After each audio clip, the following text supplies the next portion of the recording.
स्वामी, मुझे पुत्री पार्वती की बड़ी चिंता होती है। मेरे विचार से अब हमें उसके योग्य एक उचित वर ढूंढना चाहिए।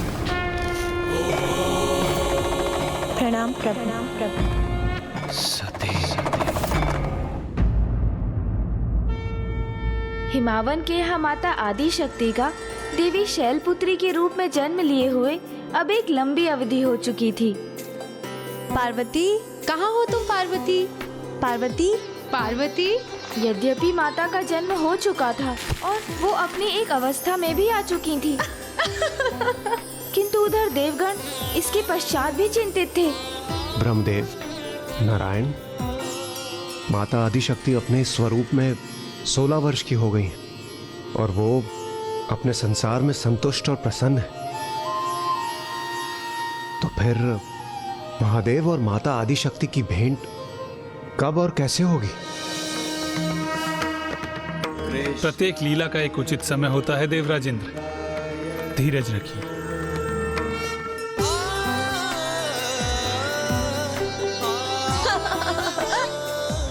सखी विजया, तुम्हारी चाल तो विफल कर दी मैंने। क्षमा करना सखी, मैं स्वयं को रोक ही नहीं पाई। जाओ, मैं तुम्हारे साथ क्रीड़ा नहीं करती। सखी विजया, विजया रुको तो, सुनो सखी।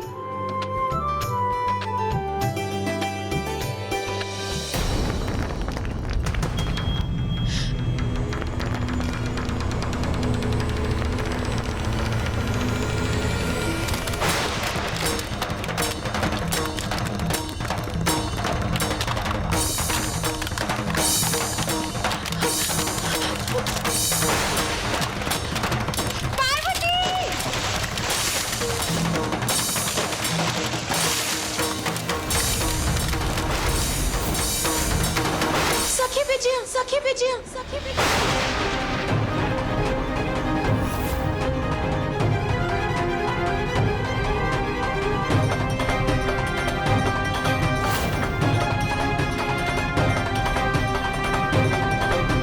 पार्वती रुको, रुक जाओ, सतह हिम्मत चटक जाएगी। जय, सखी विजया, तुम चिंता मत करो, कुछ नहीं होगा तुम्हें। मैं आ रही हूँ विजया। पार्वती, जय रुको। पार्वती,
मुझे थामे रखना विजया।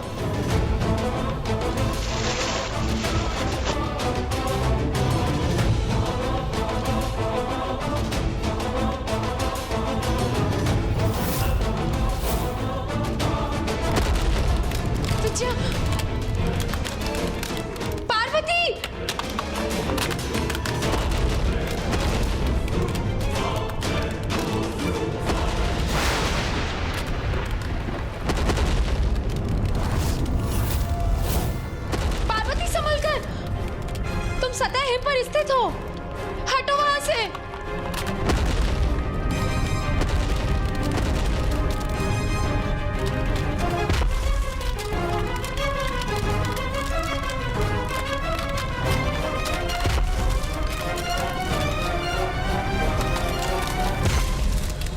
पार्वती, संभल कर।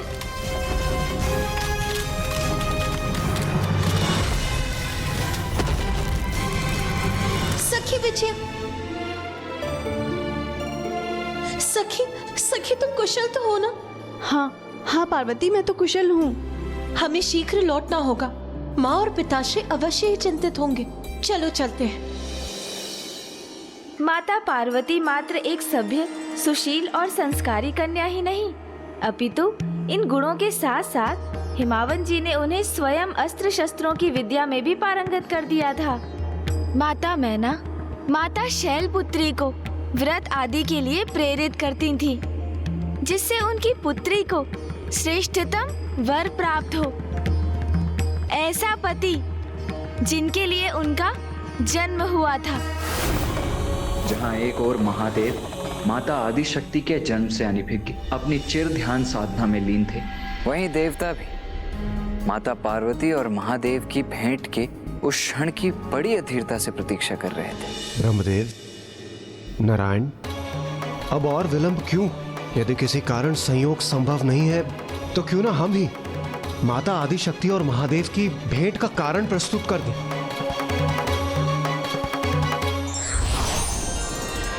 नारायण नारायण।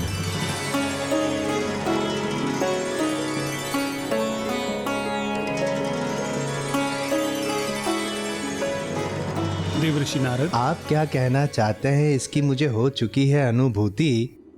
बस अब इस दिव्य अलौकिक प्रणय प्रसंग के पूर्ण होने का माध्यम बनने की दीजिए मुझे अनुमति। फिर नेक कार्य में विलंब कैसा? क्योंकि एकमात्र आप ही तो हैं जो इस कार्य को पूर्ण कर सकते हैं।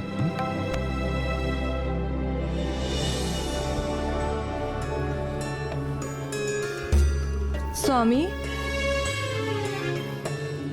मुझे पुत्री पार्वती की बड़ी चिंता होती है। यूं तो वे आज्ञाकारी हैं, सुसंस्कारी हैं, किंतु समय समय पर अपने स्वतंत्र स्वभाव का भी परिचय देती हैं। अब जैसे कि कल ही जया और विजया के साथ एक विकट संकट की स्थिति में थी महाराज।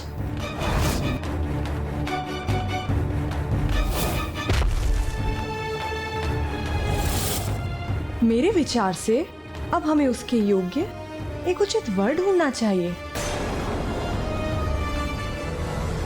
प्रिय, आप व्यर्थ में चिंता कर रही हैं। हमारी पुत्री पार्वती के स्वभाव में और भी स्थिरता लाने हेतु हमें विवाह के अलावा और भी कोई उपाय अवश्य करने चाहिए। नारायण नारायण। सेवा। देव ऋषि नारद, प्रणाम देव ऋषि नारद। आइए, आसन ग्रहण कीजिए।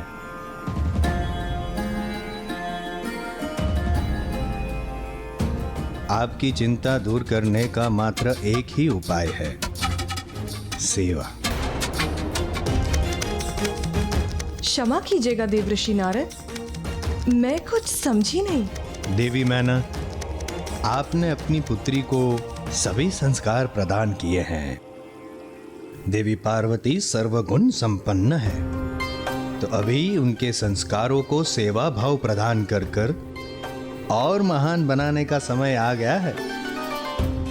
महाराज हिमावन, आप बड़े ही धर्मात्मा हैं। धर्म के सम्मान के साथ साथ सदा ही आप सभी धार्मिक जनों का भी सम्मान करते आए हैं। आपकी पुत्री अत्यंत सुशील है, तो अब उसका कल्याण इसी में है कि वो साधु संतों की सेवा में लीन हो। अब यहाँ देवी पार्वती के लिए सेवा प्राप्त करने का नहीं, अपितु अन्यत्र कहीं उनके द्वारा सेवा प्रदान किए जाने का समय आ गया है। ये आप क्या कह रहे हैं? साधु संतों की सेवा करने के लिए मेरी पुत्री पार्वती को किसी महान ऋषि के आश्रम में जाना होगा? नारायण नारायण। महाराज, अति उत्तम भाग्य है आपकी पुत्री का, क्योंकि यहां से समीप एक गुफा में महान दिव्य योगी समाधि में स्थित है। और विश्वास रखिए महाराज, वो कोई साधारण योगी नहीं है, अत्यंत तेजस्वी है, असाधारण है, महान है। समस्त संसार में उनकी दिव्यता का कोई स्थान नहीं। महाराज, आप अपनी पुत्री को उस योगी की सेवा में भेज दीजिए। आपकी पुत्री पार्वती का अवश्य कल्याण होगा। नारायण नारायण। देव ऋषि नारद, आपको आपके इस सुझाव के लिए कोटि कोटि धन्यवाद। मैं स्वयं मेरी पुत्री पार्वती को उस योगी के समीप ले जाऊंगा। नारायण नारायण। किंतु स्वामी, हम अपनी पुत्री को ऐसे ही कैसे किसी तपस्वी की सेवा में भेज दें? देवी मैना, ये सुझाव स्वयं देव ऋषि नारद ने दिया है। इसके पीछे अवश्य कोई बड़ा कारण होगा।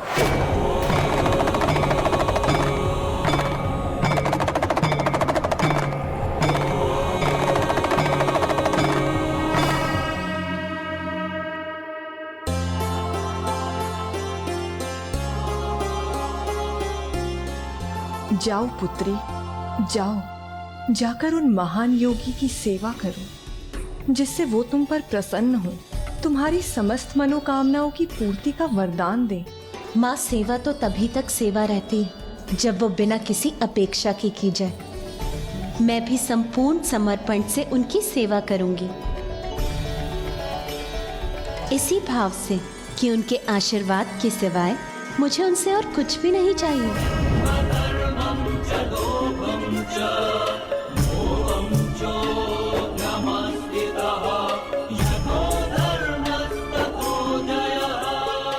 देवराजेंद्र, कदाचित अब हमारी प्रतीक्षा का अंत समीप, क्योंकि शीघ्र ही माता महादेव के समक्ष होंगी।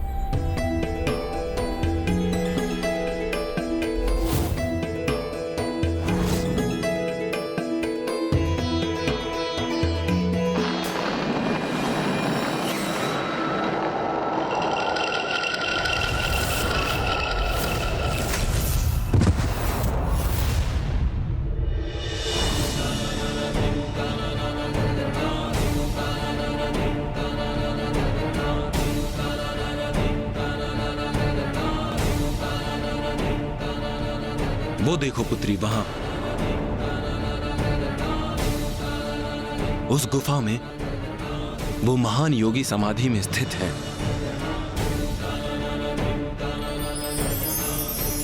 ये कैसा दिव्य और अद्भुत आकर्षण है जो मुझे उस गुफा की ओर खींचे जा रहा है।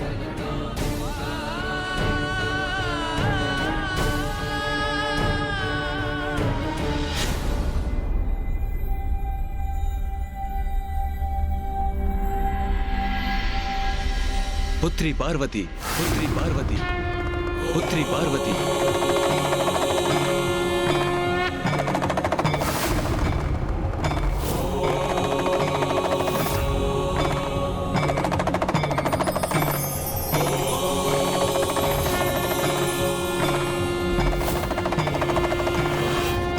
इतने समय से हमें जिस क्षण की प्रतीक्षा थी, अंततः वो क्षण निकट है। और प्रतीत होता है माता आदिशक्ति को भी कोई आभास हो रहा है।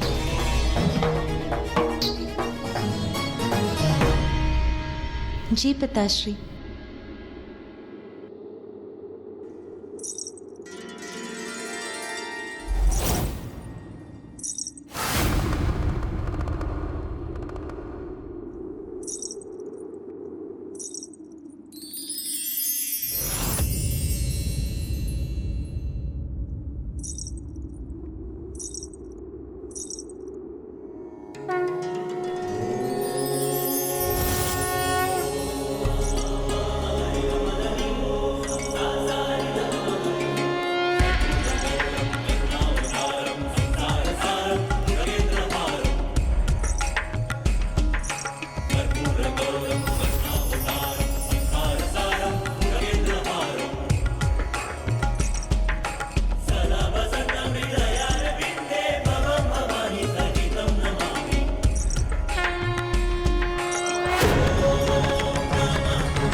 रक्ताम्बुजवासिनी विलसिनी छन्दांशु तेजस्विनी या रक्तारुधिराम्बरा या रत्नाकरमन्थना प्रकटिता विष्णो स्वया गेहिनी सा मां पातु मनोरमा भगवती लक्ष्मी च पद्मावती।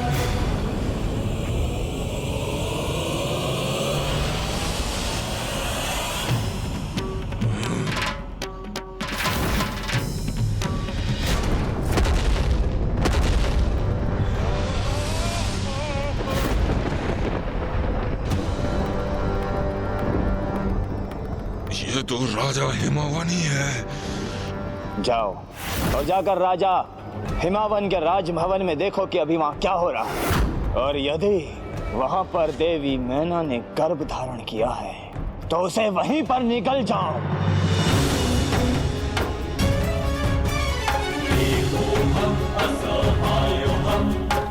मेरी प्रिय पुत्री, मैंने तुम्हारी मां को तो समझा दिया था, किंतु तुमसे तुम्हारी इच्छा नहीं पूछी। तुम यहां कुशलता से रहोगी? इतना महान दायित्व संभाल पाओगी ना तुम? पिताश्री, आप व्यर्थ ही चिंता कर रहे हैं। अब मैं बड़ी हो गई हूँ, 16 वर्ष की आयु हो गई है मेरी। मैं ये दायित्व अवश्य निभा लूंगी। 16 वर्ष? अर्थात मैं 16 वर्षों से यहाँ मृत अवस्था में पड़ा रहा, और अब देवी आदि शक्ति राजा हेमावन की पुत्री के स्वरूप में एक युवती बन चुकी है। मुझे महाराज तारकासुर द्वारा दिया गया कार्य शीघ्र संपन्न करना चाहिए। अति शीघ्र उनके निकट पहुंचकर उन्हें ये सूचना देनी चाहिए। अट्टासुर, वो दुष्ट असुर पुनः जीवित हो गया। अट्टासुर की मृत्यु हो चुकी थी, किंतु उसे पुनर्जीवन भी प्राप्त हुआ, क्योंकि माता पार्वती का आंचल उसके ऊपर से चला गया और उसने माता को देखकर उन्हें पहचान लिया, क्योंकि ये उसे भी ज्ञात था कि एकमात्र माता आदि शक्ति ही उसके मृत शरीर को जीवन प्रदान कर सकती थी। गुणेश जी, फिर क्या हुआ? एक और अट्टासुर तारकासुर को माता के जन्म की सूचना देने जा रहा था, तो दूसरी ओर समस्त देवता बड़ी व्यग्रता से उस क्षण की प्रतीक्षा कर रहे थे जब महादेव और माता पार्वती एक दूसरे के समक्ष आने वाले थे।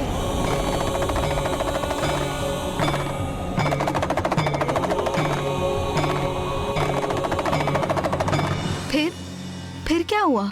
16 वर्षों की दीर्घ अवधि के लिए मृत अवस्था में था वो दुष्ट।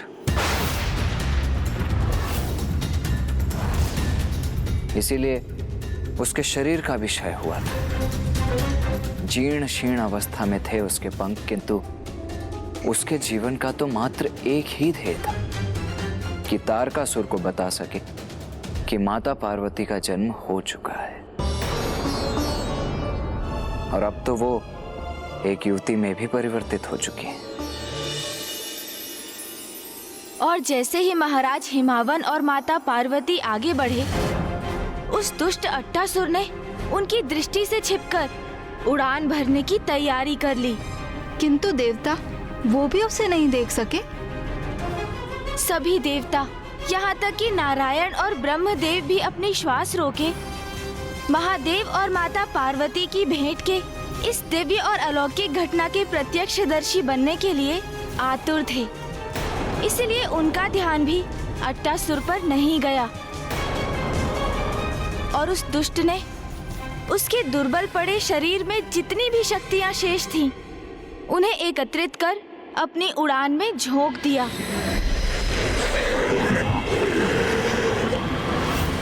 तो फिर क्या माता गुफा के भीतर गई?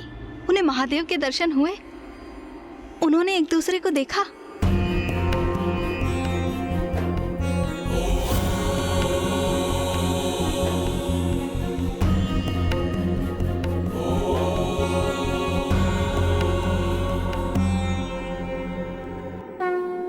माता पार्वती महादेव के बहुत निकट थी और महादेव को भी कुछ आभास होने लगा था, क्योंकि ध्यानस्थ होने पर भी माता सती की स्मृतियों के दृश्य उनके समक्ष प्रकट होने लगे।